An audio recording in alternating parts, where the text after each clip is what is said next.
Hello दोस्तों, कैसे हो आप सभी। आशा करती हूँ आप सभी स्वस्थ होंगे। मैं आप सभी का अपने चैनल हिंदी क्लासेस में बहुत बहुत स्वागत करती हूँ।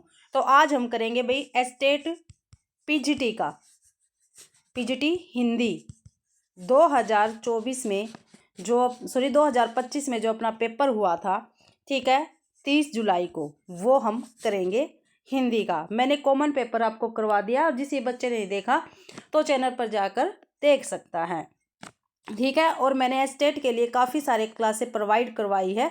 जिस बच्चे ने देखी तो चैनल पर हिंदी साहित्य मोस्ट इम्पोर्टेंट 2026 के नाम से प्लेलिस्ट बनी हुई है, उसको आप जाकर विजिट करें, ठीक है। आपको काफ़ी महत्वपूर्ण क्लासें वहाँ पर मिल जाएंगी जो आपके पेपर में काफ़ी महत्वपूर्ण भूमिका निभाएगी भाई, ठीक है। अगर क्लास अच्छी लगे तो क्लास को ज़्यादा से ज़्यादा शेयर करें, लाइक करें, कमेंट करें और चैनल को भी सब्सक्राइब जरूर करें।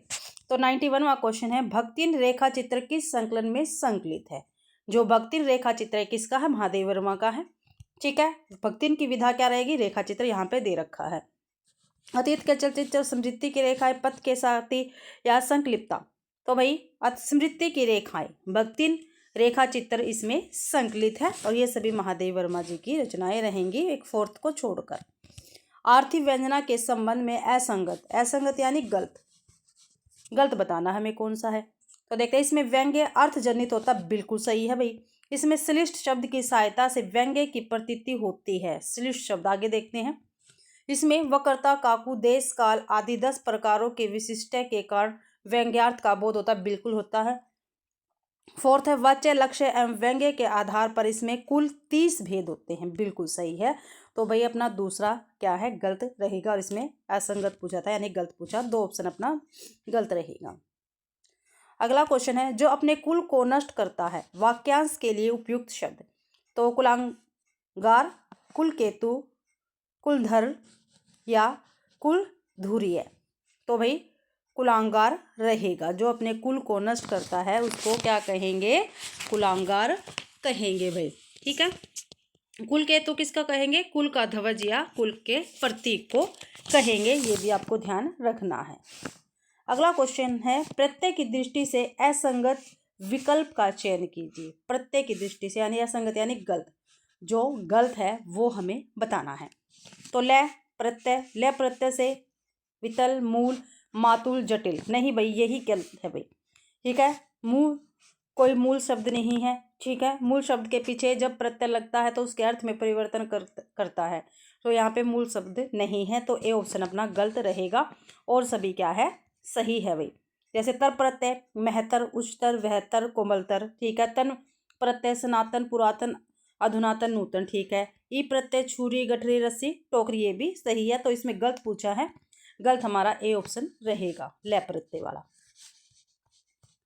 अगला क्वेश्चन है भाई, किस विकल्प के सभी शब्द वर्तनिक दृष्टि से शुद्ध है।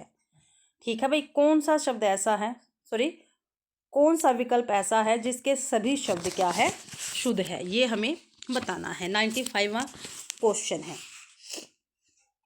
तो देखते हैं, प्रज्वलित, दुरात्मगम, चारागाह, ठीक है। देखो ये भी सही है, ये भी सही है, ये गलत है क्योंकि प्रज्वलित ऐसे लिखा जाता है, ठीक है। सदुपयोग गलत है, सदुपयोग होता है। गत्यावरोध नहीं होता, गत्य अवरोध होता है, ठीक है। और अतिशोक्ति में श पूरा आएगा भाई, ये आपको ध्यान रखना है, ठीक है।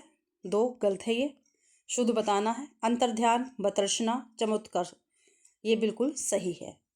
और अतियुक्ति सही है, पुनरावलोकन सही है, लेकिन महती क्या है, गलत है। महती में ऐसे आएगा, ठीक है और ये, ठीक है। तो अपना शुद्ध पूछ रखा था, 3 ऑप्शन बिल्कुल सही रहेगा। अगला क्वेश्चन है, कश्मीरी भाषा की लोकप्रिय संत कवित्री लल्लद की काव्य शैली को कहा जाता है। तो क्या कहा जाता है, ठीक है। मैंने आपको क्लास प्रोवाइड करवाई है 9th क्लास की, उसमें है भाई ये, ठीक है। तो आप 9th क्लास की क्लास जाकर देख सकते हैं, मेरे चैनल पर मिल जाएगी कंप्लीट 9th क्लास एनसीईआरटी मैंने इसमें करवाई है भाई। पदावली, चौपाई, सवैये या वाक। तो वाक के लिए प्रसिद्ध है, 4 ऑप्शन अपना बिल्कुल सही रहेगा। अगला क्वेश्चन है, किस विकल्प में अनु उपसर्ग का प्रयोग नहीं है? तो ठीक है भाई, कौन सा ऐसा उपसर्ग है जिसमें अनु शब्द का प्रयोग नहीं हुआ है, ये हमें बताना है। तो देखते हैं कौन सा है।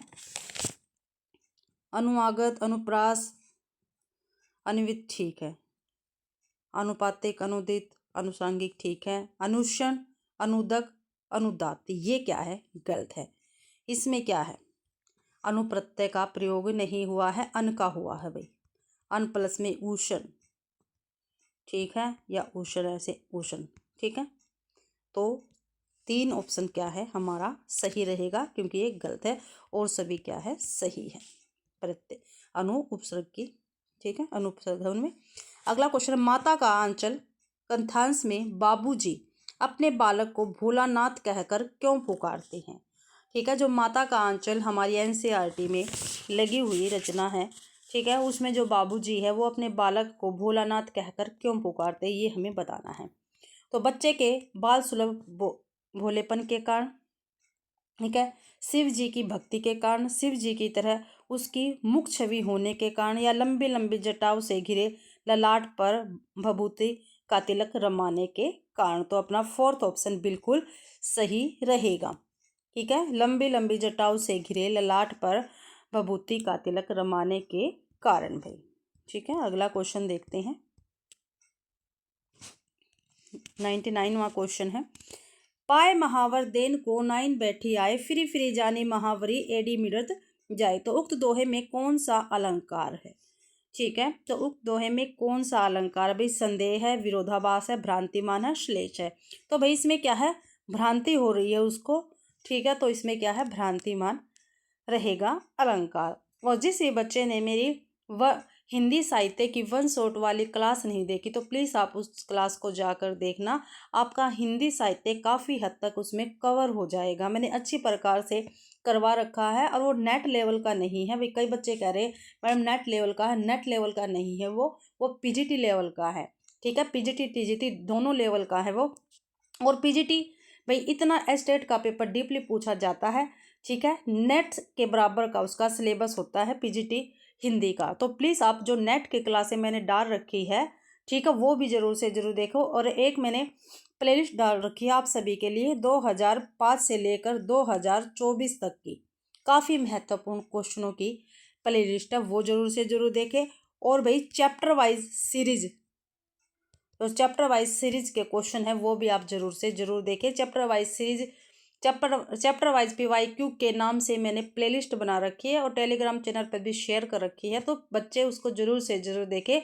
ठीक है, आपके पेपर में आपको काफ़ी सहायता मिलेगी, उसमें से आपको काफ़ी क्वेश्चन उसमें से मिलेंगे, तो प्लीज़ उस क्लास को ज़रूर से ज़रूर देखें भाई। अगला क्वेश्चन है, किस समासिक शब्द के पदों में क्रम से विशेषण विशेष से संबंध है? तो किस में है भाई? सदाचार में है, कनकलता में है, ज्ञान कोश में है, या मातृभूमि है? तो भाई सदाचार में विशेष्य और विशेष्य संबंध है, तो अपना 100 का ए ऑप्शन बिल्कुल सही रहेगा। अगला क्वेश्चन है, निम्नलिखित में से कौन सा विकल्प द्वंद्व समास की दृष्टि से संगत नहीं है? ठीक है, नहीं है बताना है द्वंद्व समास की दृष्टि से। तो 25 कृष्णार्जुन, उचितानुचित, तो भाई यही नहीं है।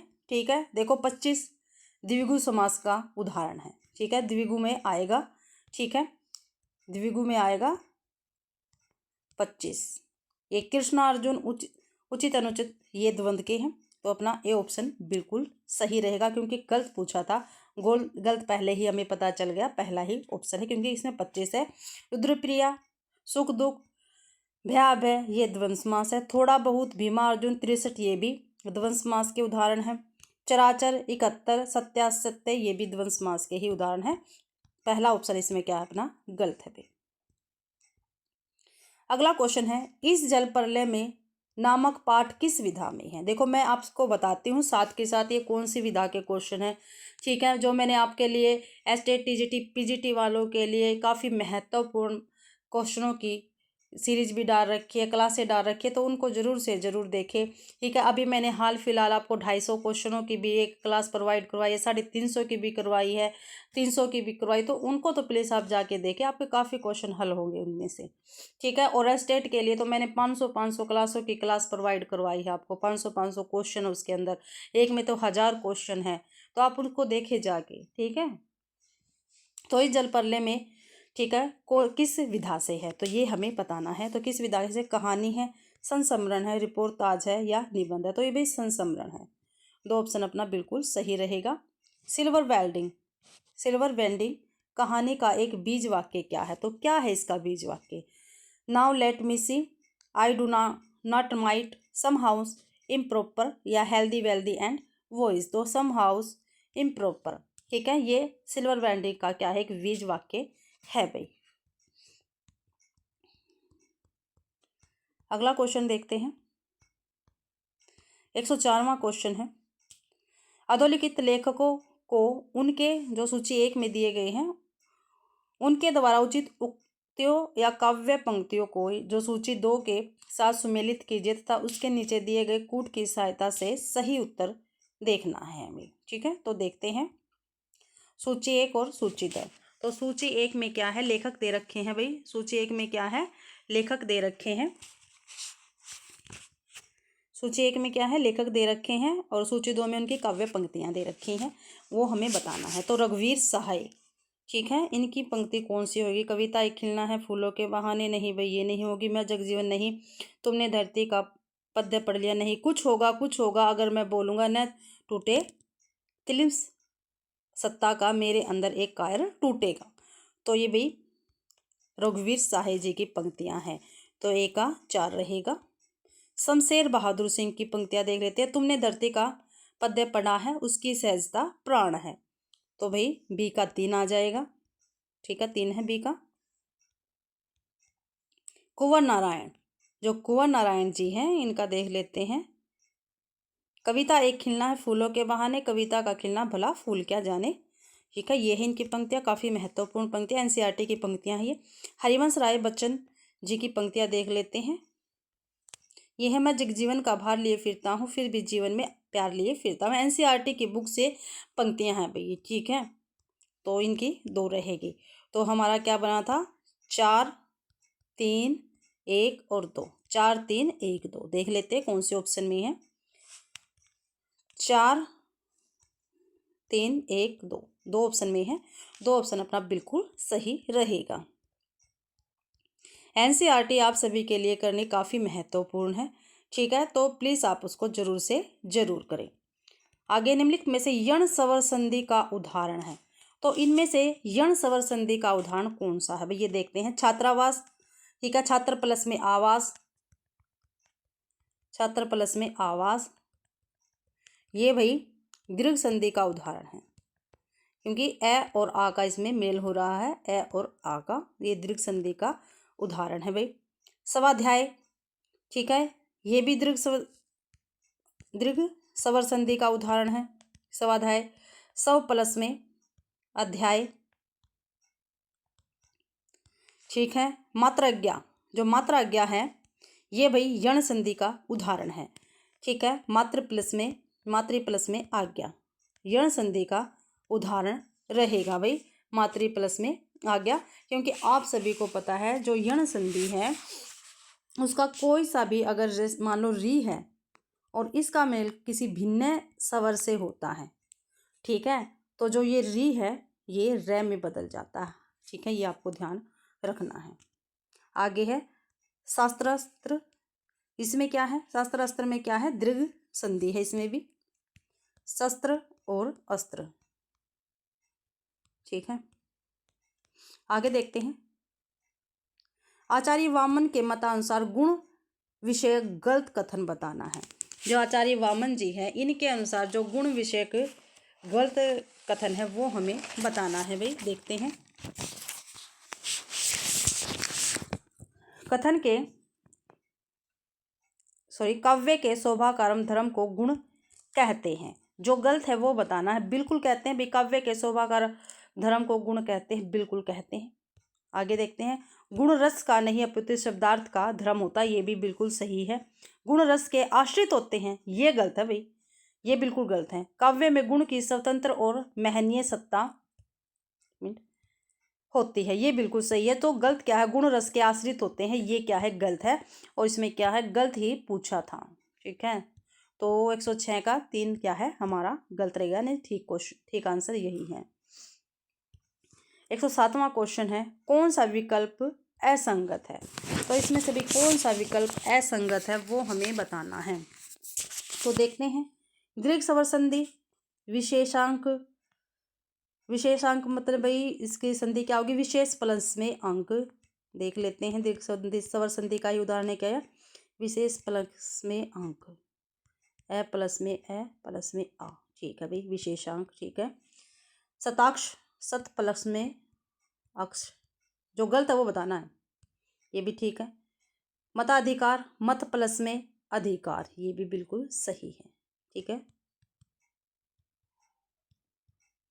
आगे देखते हैं, गुण स्वर संधि, गुण स्वर संधि, इसमें देख लेते हैं, अति प्लस में शोक्ति, तो अतिशय, अतिशय प्लस में उक्ति। ठीक है, ए प्लस में ओ हो गया।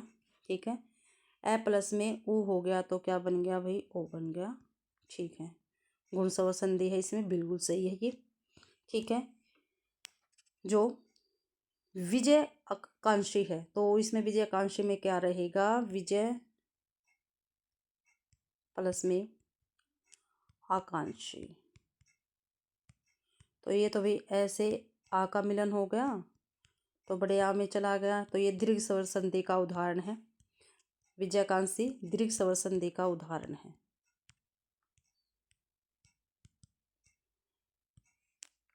ठीक है, और ये प्रश्न उत्तर, ये प्रश्न प्लस में उत्तर, ये गुण स्वर संधि का उदाहरण है।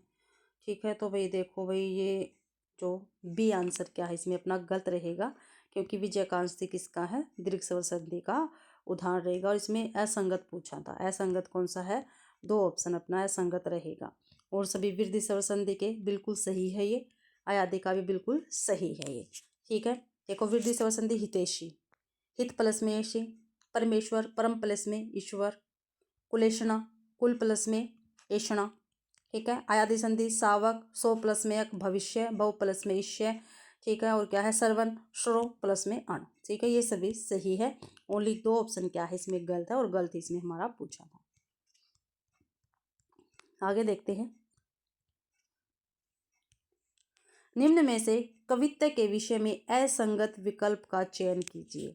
कवित्व के विषय में जो असंगत है वो हमें बताना है। असंगत शब्द बताना, तो देखते हैं, कवित्व वर्णिक छंद है जिसके प्रत्येक चरण में 23 वर्ण होते हैं, तो यही क्या है, अपने ऑप्शन का गलत है। आंसर क्या है, ए ऑप्शन बिल्कुल गलत रहेगा। और देख लेते हैं, कवित्व वर्णिक समवृत्त है, इसके प्रत्येक चरण में 31 वर्ण होते, बिल्कुल सही है। कवित्व को मनहरण भी कहते, बिल्कुल कहते हैं, भी काफी बार पेपर में क्वेश्चन पूछा गया है। कवित्व छंद में प्रत्येक चरण का अंतिम वर्ण क्या है, गुरु होता है, ये भी बिल्कुल सही है। तो इसमें गलत क्या है, अपना ए ऑप्शन बिल्कुल गलत रहेगा। अगला क्वेश्चन है,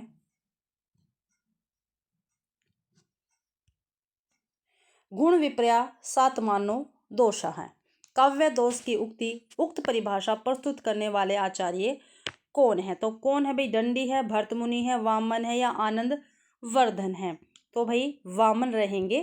ठीक है, इस परिभाषा के आचार्य। 3 ऑप्शन अपना बिल्कुल सही है। अगला क्वेश्चन है, उद्धव तुम हो अति बड़भागी, डैश पद के अनुसार गोपिया उद्धव को भाग्यवान क्यों कहती है। तो क्यों कहती है भाई भाग्यवान, तो कृष्ण के प्रिय सखा होने के कारण नहीं, ज्ञानवान होने के कारण नहीं भाई, प्रेम के बंधन से अनासक्त रहने के कारण।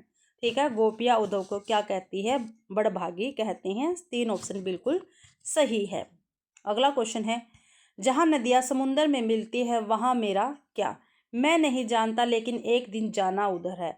उक्त पंक्तियों के रचयिता कौन है। तो उक्त पंक्तियों के रचयिता कौन रहेंगे भाई, रघुवीर साय है, हरिवंश राय बच्चन है, आलोक धनवा है। तो ये भाई आलोक धनवा रहेंगे।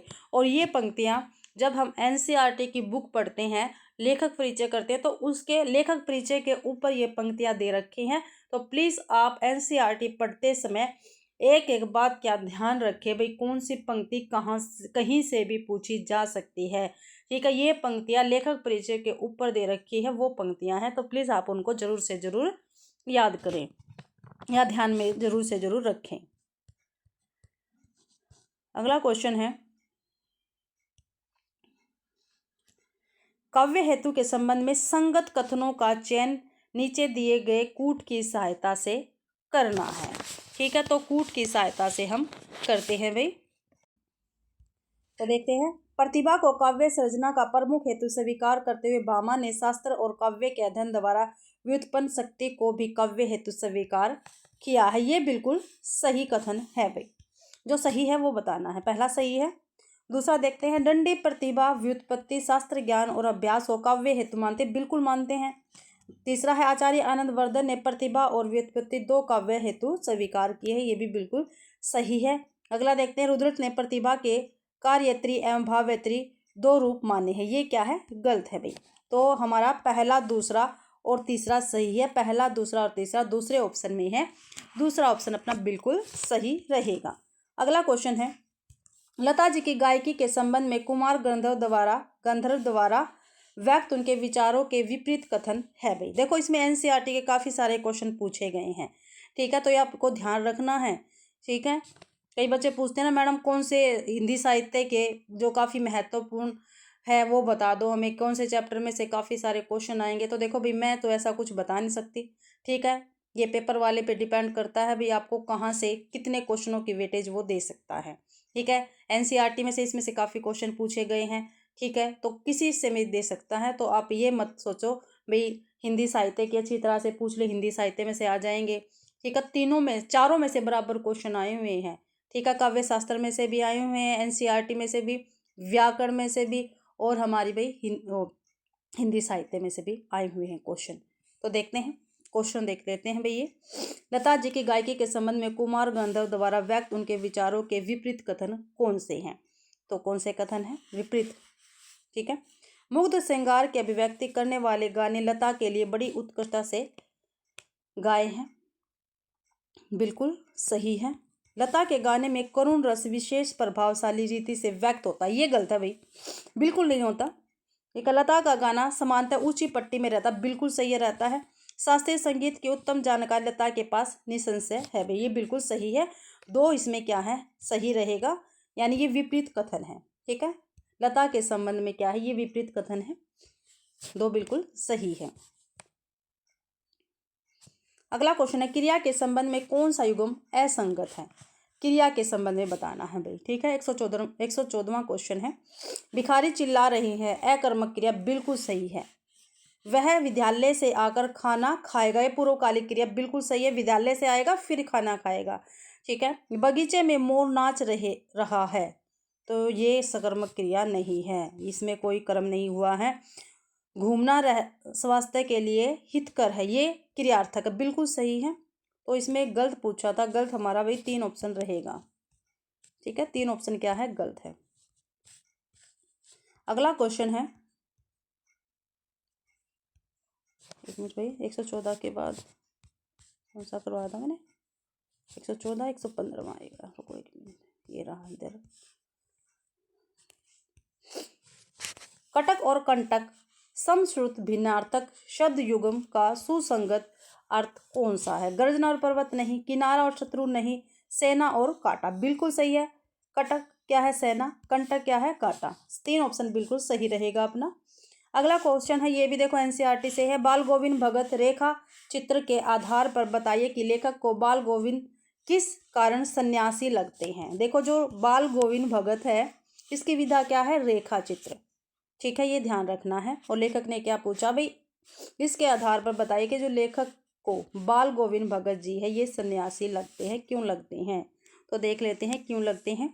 सन्यासियों जैसी वेशभूषा कारण नहीं, साधु संगति के कारण नहीं, मानवीयता के कारण, बिल्कुल सही है। ठीक है, मानवीयता के कारण लेखक को जो गोविंद भगत है ये क्या है, सन्यासी लगते हैं। अगला क्वेश्चन है, असुमेलित विकल्प का चयन कीजिए। ठीक है। मुक्तावली, मुक्त प्लस में अवली, ये दीर्घ स्वर, देखो दीर्घ स्वर संधि तो है, लेकिन इसका क्या है, ये गलत है। मुक्ता प्लस में, सॉरी एक मिनट में, तो क्या है, मुक्ता प्लस में आवली। ठीक है, ये क्या है, पहला ही ऑप्शन अपना क्या है, गलत रहेगा। और सभी सही है। मनोविकार, मन प्लस में विकार, विसर्ग संधि बिल्कुल सही है।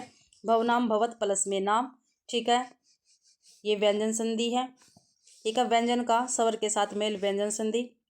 व्यंजन के साथ, सॉरी, व्यंजन का व्यंजन के साथ मेल, व्यंजन संधि। षडानन, सट प्लस में आनन, व्यंजन का स्वर के साथ मेल, व्यंजन संधि बिल्कुल सही है। तो हमारा ए ऑप्शन क्या है, गलत रहेगा, और इसमें गलती पूछा है। अगला क्वेश्चन है, निम्नलिखित में से किस विकल्प में सभी सर्वनाम पुरुषवाची है। ठीक है, पुरुषवाची बताने हैं, पुरुषवाची है, तो देख लेते हैं कौन से हैं।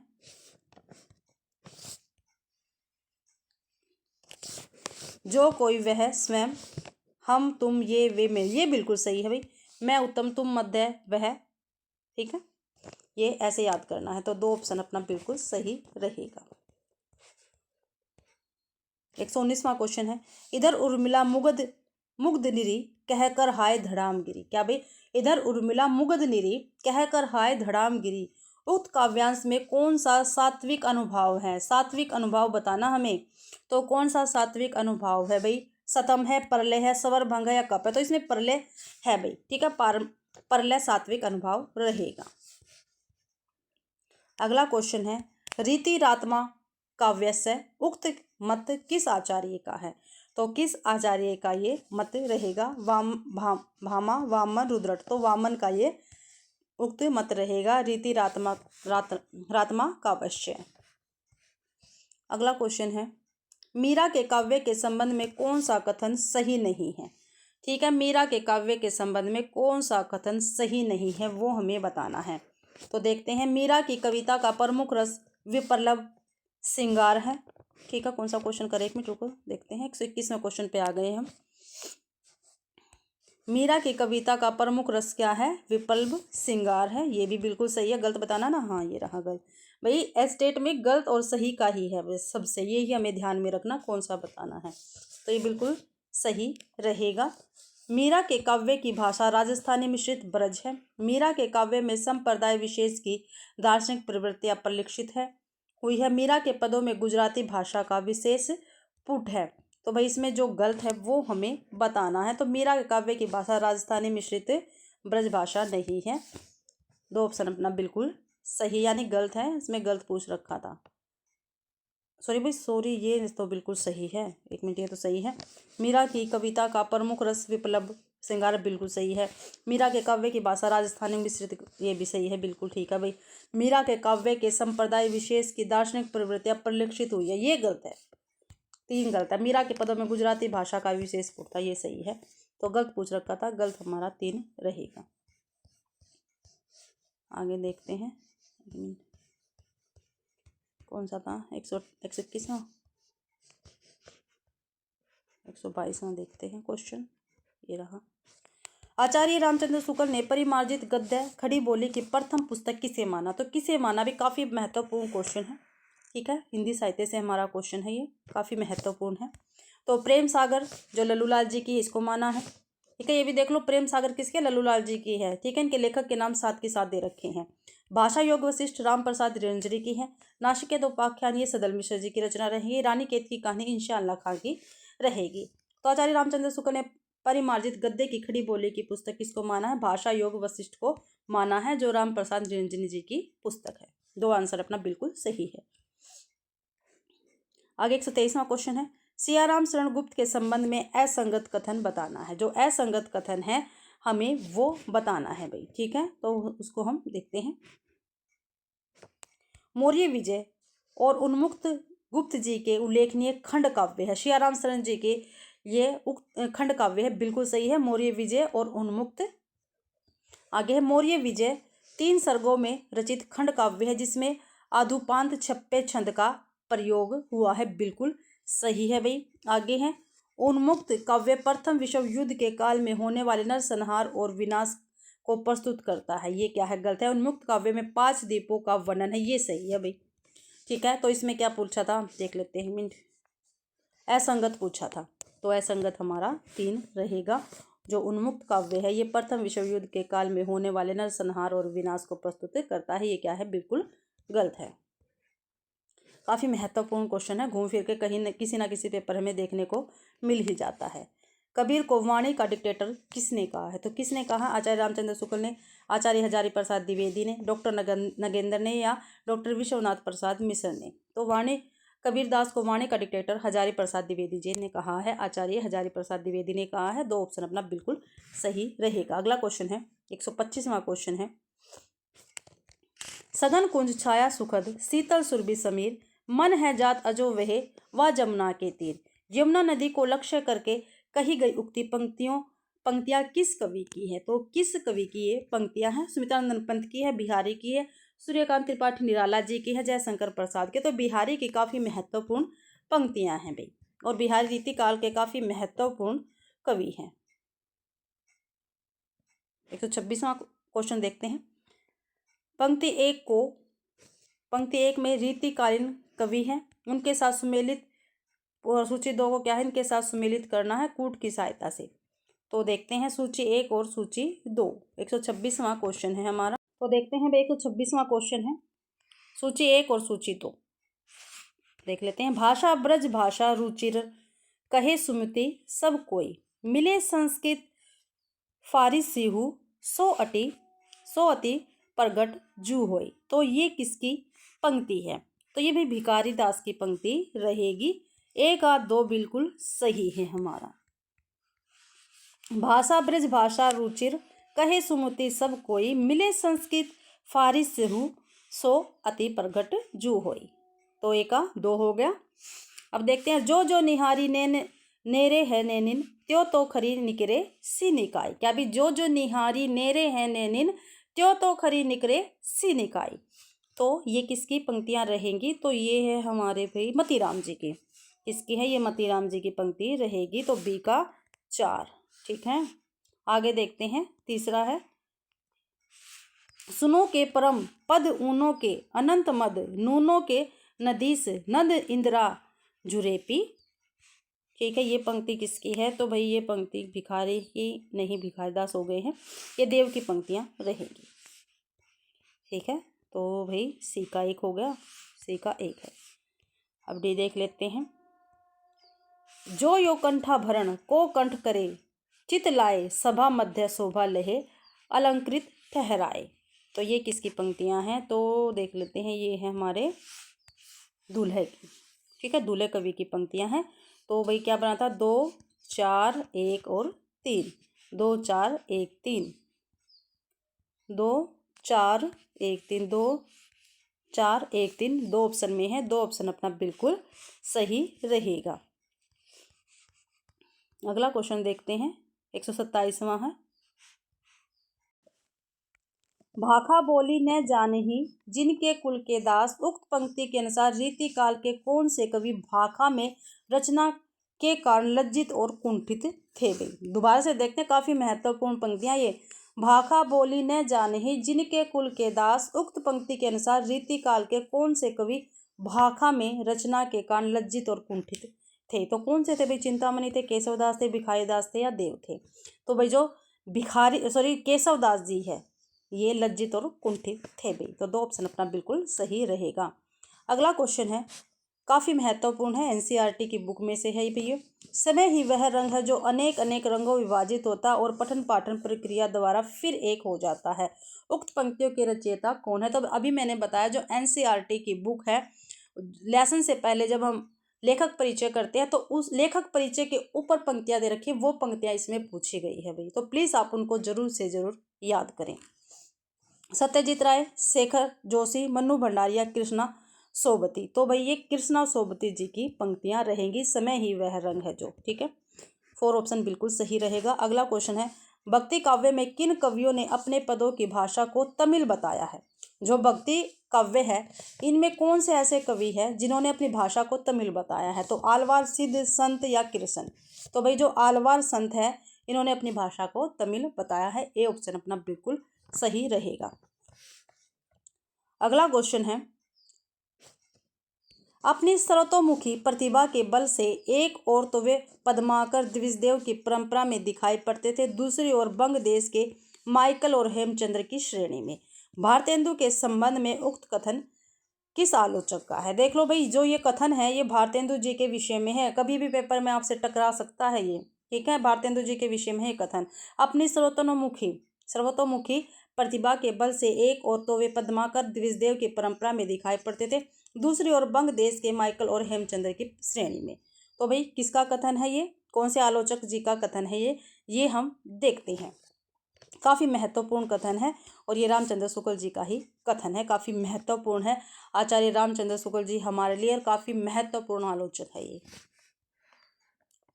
131वां क्वेश्चन है, छायावाद के संबंध में असंगत कथन, जो गलत कथन है वो हमें बताना है छायावाद के विषय में। तो देख लेते हैं कौन सा गलत कथन है। छायावाद व्यक्तिवाद की कविता है, ठीक है। जो गलत है वो बताना, बिल्कुल सही है। छायावादी कवि निराला ने स्वीकार किया है कि मैंने मैं शैली अपनाई है, बिल्कुल सही है भैया। छायावादी काव्य सांसारिक उल्लास विषाद का सफल माध्यम है, ये क्या है, ये गलत है और इसमें गलती पूछी है। फोर्थ वाला देख लेते हैं। आचार्य शुक्ल के अनुसार छायावादी कवियों की सारी प्राणानुभूति ससीम से कूदकर असीम पर जा कूदी, ये भी बिल्कुल सही है। तो इसमें गलत पूछा है, तो गलत अपना तीसरा ऑप्शन रहेगा, ये छायावाद के विषय में गलत कथन है। आगे 132वां क्वेश्चन है, ये देखते हैं। अष्टशाप के कवियों में काव्य सौष्ठव और भाषा की प्रांजलता की दृष्टि से सूरदास के बाद कौन सा कवि अधिक महत्वपूर्ण है? देखो भाई, अष्टशाप की स्थापना 1565 ईस्वी में विट्ठलनाथ ने की थी, ठीक है।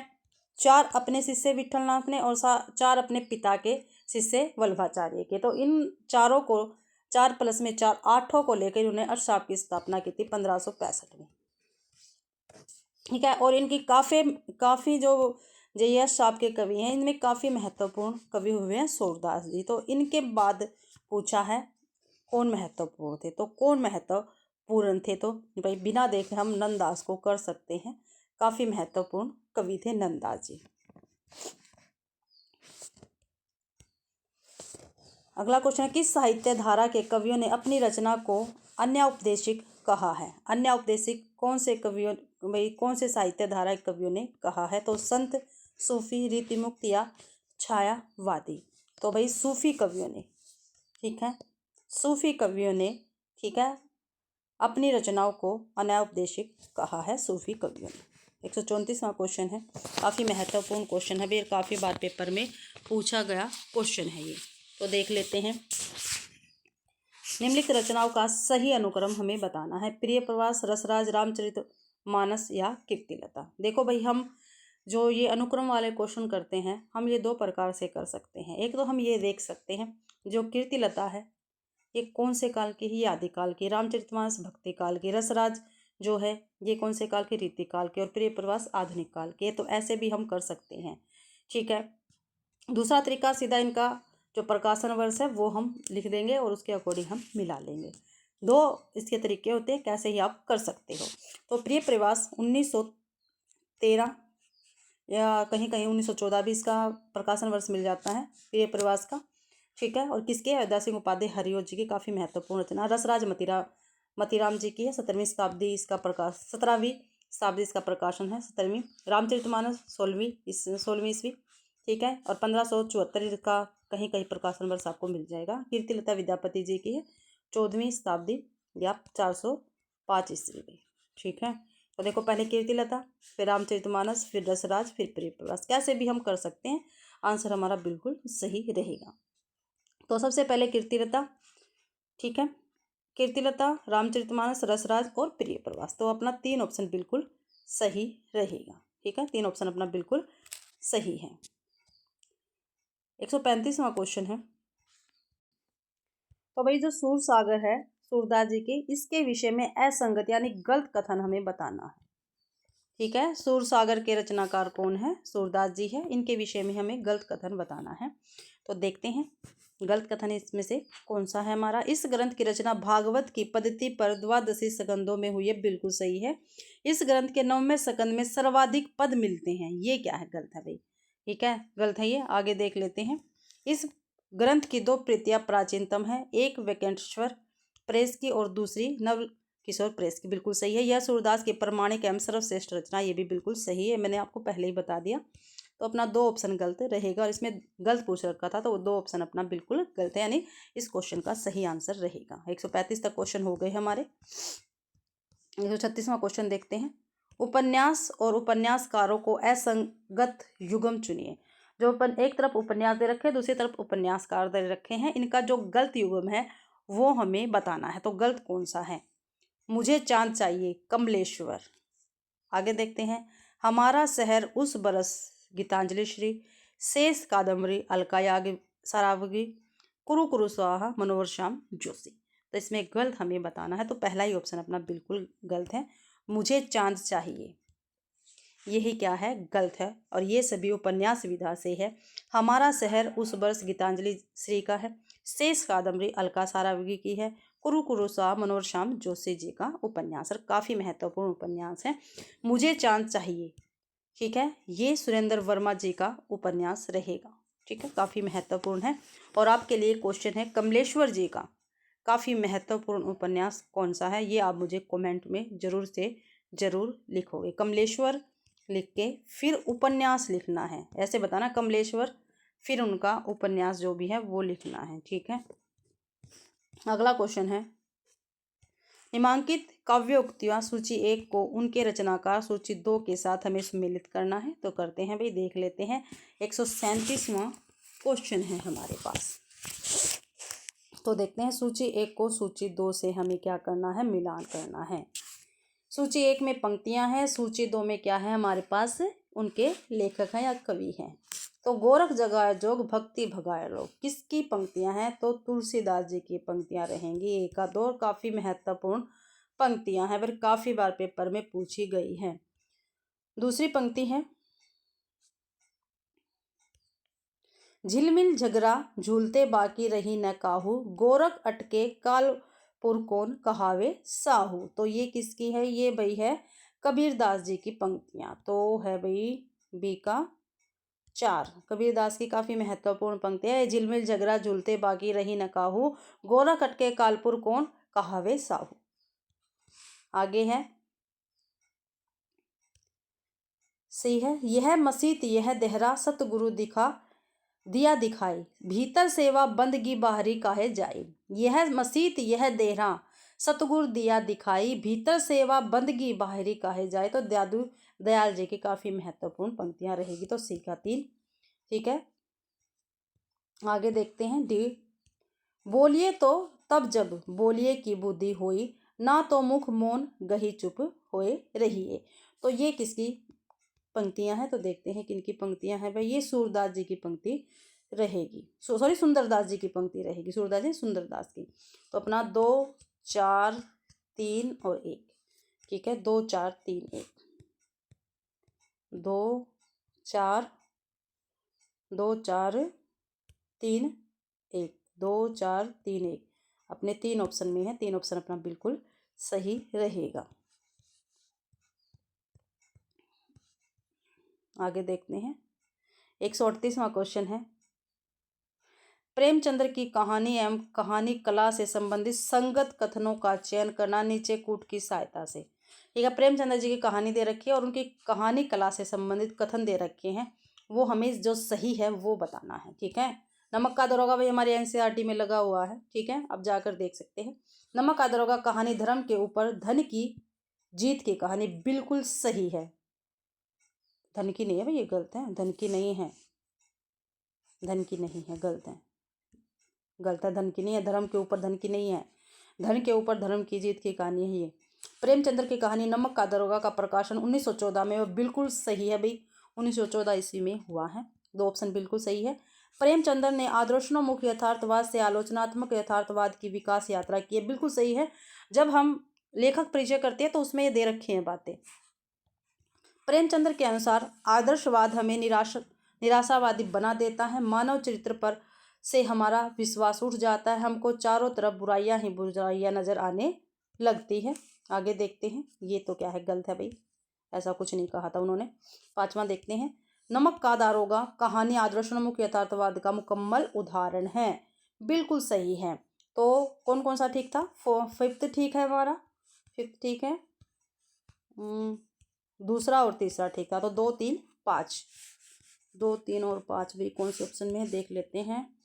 2, 3 और 5 हमारे तीसरे ऑप्शन में है। आगे देखते हैं, 139वां क्वेश्चन है, आलोचना पत्रिका के प्रथम संपादक कौन थे? भाई आलोचना एक पत्रिका है, इसके प्रथम संपादक पूछे हैं कौन है? तो कौन है? श्री विष्णुचंद्र शर्मा, डॉक्टर नामवर सिंह, श्री शिवदान सिंह चौहान या डॉक्टर रामविलास शर्मा? तो श्री शिवदान सिंह चौहान जी की है आलोचना पत्रिका। भाई आपको ध्यान रखना है। अगला क्वेश्चन है 140वां,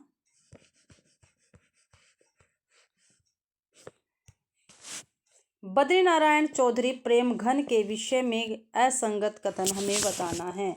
बद्रीनारायण चौधरी प्रेम घन के विषय में जो असंगत कथन है वो हमें बताना है। 140वां क्वेश्चन है भाई, बस 10 क्वेश्चन रह गए हमारे पास, हमारा आज का पेपर कंप्लीट हो जाएगा।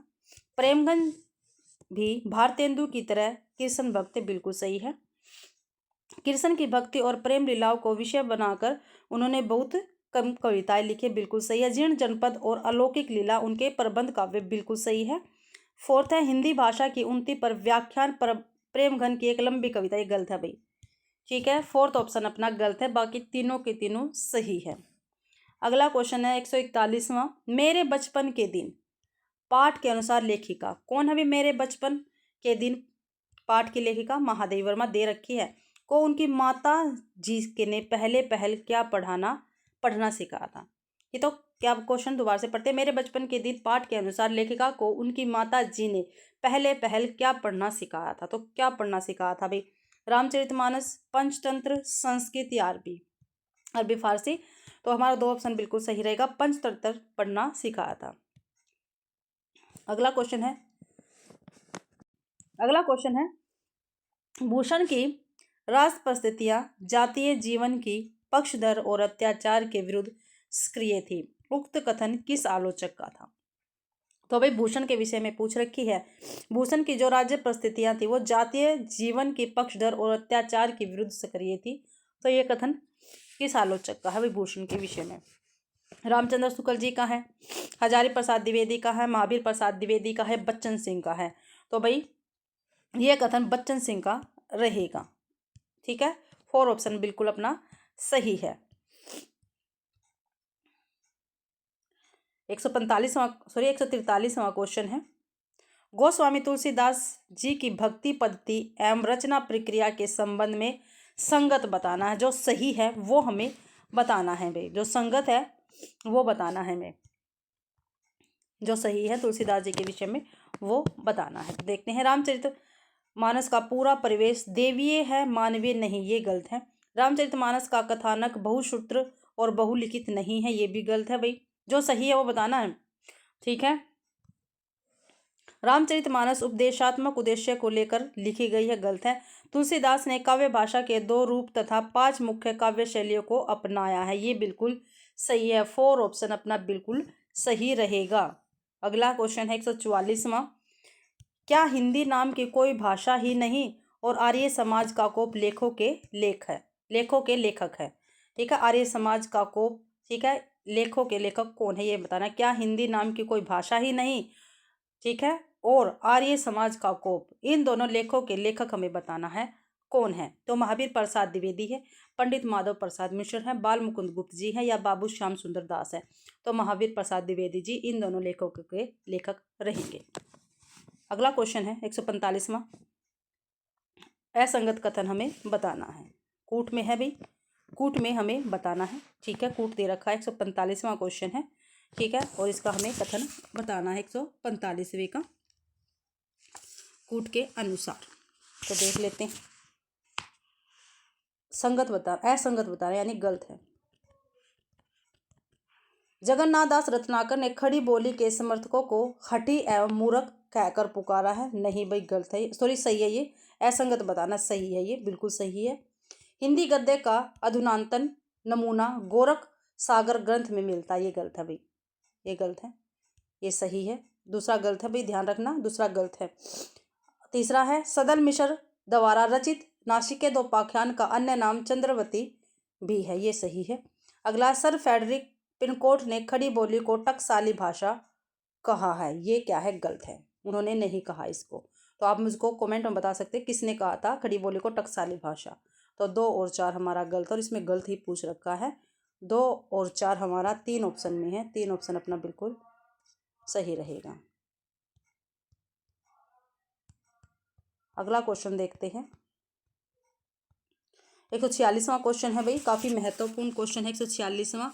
ठीक है, 146वें क्वेश्चन देखते हैं। साहित्य का मुख्य उद्देश्य है जनता को संघर्ष के लिए शक्ति देना तथा उस संघर्ष में विजय प्राप्त करके मुक्त होने के लिए मार्ग दिखाना। उक्त विचार हिंदी साहित्य की किस विचारधारा के रहे हैं? तो कौन सी विचारधारा के ये कथन रहे हैं भाई? तो छायावाद, प्रगतिवाद, प्रयोगवाद या नकीनवाद। तो प्रगतिवाद साहित्य के जो विचारधारा है ये रही है भाई। ठीक है, बी आंसर, 2 आंसर बिल्कुल सही है अपना। आगे सूची 1 और सूची 2 से मिलान करना है और कूट की सहायता से हमें सही विकल्प देखना है। तो सूची 1 और सूची 2 तो देखते हैं। गुड़िया भीतर गुड़िया, तो ये रचना किसकी है? गुड़िया भीतर गुड़िया, तो ये मैत्री पुष्पा की रचना रहेगी भाई। गुड़िया भीतर गुड़िया। 1 का 3 मेरी पत्नी और भेड़िया, ये डॉक्टर धर्मवीर जी की है भाई। 2 का 1 का 3 बी का 1, सॉरी सही है, सही है। मुड़ मुड़ के देखता हूँ, राजेंद्र यादव। अन्या से अनन्या, ये है प्रभा खेतान। ठीक है भाई, प्रभा खेतान जी की है। तो भाई 3 1 4 और 2, 3 1 4 और 2, 3 1 4 2, 3 1 4 2, 2 ऑप्शन अपना बिल्कुल सही रहेगा भाई। और ये सभी आत्म कथा है। ठीक है, ये ध्यान रखना है। आगे 148वां, मीरा की काव्य कला के संबंध में असंगत कथन हमें बताना है। ये हमने पहले भी किया है ऐसा ही क्वेश्चन इसी पेपर में, अब फिर दोबारा से इसमें क्वेश्चन पूछ लिया गया है। तो देखते हैं जो असंगत है वो बताना। देख लेते, कूट तो नहीं है, नहीं भी कूट नहीं है, असंगत बताना है, यानी गलत बताना मीरा के विषय, मीरा के काव्य कला के संबंध में। उनकी कविता में प्रेम की गंभीर अभिव्यंजना बिल्कुल है भी, उसमें विरह की वेदना है और मिलन का उल्लास भी है, बिल्कुल सही है। उनकी कविता का प्रधान गुण सादगी और सरलता, बिल्कुल सही है। कला की उत्कृष्टता ही उसकी सबसे बड़ी कला है, ये क्या है? गलत भाई, ऐसा कुछ नहीं था। ठीक है, ये भाई जो मीराबाई है इनकी काव्य कला के संबंध में गलत कथन है, 4th बिल्कुल गलत है। और 3 पहला, दूसरा और तीसरा हमारा सही है, लेकिन इसमें गलत पूछ रखा है, तो गलत हमारा 4th है, यानी इस क्वेश्चन का सही आंसर है। अगला क्वेश्चन है 149वां क्वेश्चन है भाई। पिंगल सर्वमान्य काव्य भाषा का नाम था। जो पिंगल है सर्वमान्य काव्य भाषा का नाम था। अपनी मातृभाषा के आधार पर विकसित काव्य भाषा का नाम डिंगल बाराहटो ने रखा। अपभ्रंश के विषय में उक्त कथन किस आलोचक का है? देख लो भाई, इतना डीपली पूछ रखा है और बच्चे कहते हैं मैडम जी नेट लेवल का आपने करवा रखा है, पीजीटी लेवल का नहीं करा। पीजीटी लेवल की क्लास डाल रखी है मैंने आपके लिए, ठीक है, नेट लेवल की नहीं डाल रखी। ठीक है, इसलिए मैं कहती हूँ जो मैं क्लासेस डालती हूँ उनको आप आराम से देखें, आपका पेपर क्लियर हो जाएगा और आपका अच्छा स्कोर बनेगा। ठीक है, इसलिए मैं आपको क्लासेस प्रोवाइड करवाती हूँ, लेकिन आप सब पता नहीं किस धुन में रहते हैं। तो ये कथन किसका है? आचार्य रामचंद्र शुक्ल जी का कथन है, आचार्य हजारी प्रसाद द्विवेदी का, आचार्य विश्वनाथ प्रसाद मिश्र जी का, या नामवर सिंह का? तो भाई ये कथन है आचार्य विश्वनाथ प्रसाद जी का। ठीक है, प्रसाद मिश्र जी का है ये कथन, ये आपको ध्यान रखना है भाई। अगला क्वेश्चन है सूची 1 को सूची 2 से मिलान करना है, और इस पेपर का हमारा ये लास्ट क्वेश्चन रहेगा भाई। ठीक है, लास्ट क्वेश्चन ये रहेगा। तो देख लेते हैं, सूची 1 है और सूची 2 को हमें मिलान करना है। जब आवेगी काली घटा, ठीक है, जब आवेगी काली घटा, तो ये किसकी है? कर्मशील भारती है, राही मासूम रजा, शैलिया पाठक या राघे राघव? तो राघे राघव जी की है ये, जब आएगी काली घटा। तो 1 का 4 दिल एक सादा कागज, ये राही मासूम रजा जी की है रचना। तो बी का 2 पीड़ा जो चीख उठी, ये कर्मशील भारती का है। ठीक है, सी का एक। मैं एक देह हूँ फिर दहरी, ये है शैलजा पाठक की। ठीक है, तो 4 2 1 और 3 ये हमारे बनेंगे। कूट में देखते हैं 4 3 1 2, 4 3 1 2, 1 मिनट भाई, 4 3 1 2, 4 4 3 1 2, इसमें तो है ही नहीं, 1 मिनट देख लेते हैं। 4 3 1 2 था ना भाई, 4 2 1 3 था, 4 2 1 3, तो 4 ऑप्शन अपना बिल्कुल सही रहेगा। तो भाई इसी के साथ ठीक है हमारा एस्टेट पीजीटी 2024 का पेपर कंप्लीट होता है। आशा करती हूँ भाई आप सभी को ये क्लास पसंद आई होगी। अगर क्लास पसंद आती है तो प्लीज़ वीडियो को ज़्यादा से ज़्यादा शेयर करें, लाइक करें और कमेंट भी ज़रूर से ज़रूर करें भाई, और चैनल को भी ज़रूर से ज़रूर सब्सक्राइब करें और टेलीग्राम चैनल को भी ज्वाइन करें, क्योंकि पीडीएफ मैं आपको वहाँ पर शेयर करती हूँ आपके लिए। ठीक है, आप सभी का क्लास देखने के लिए बहुत बहुत धन्यवाद।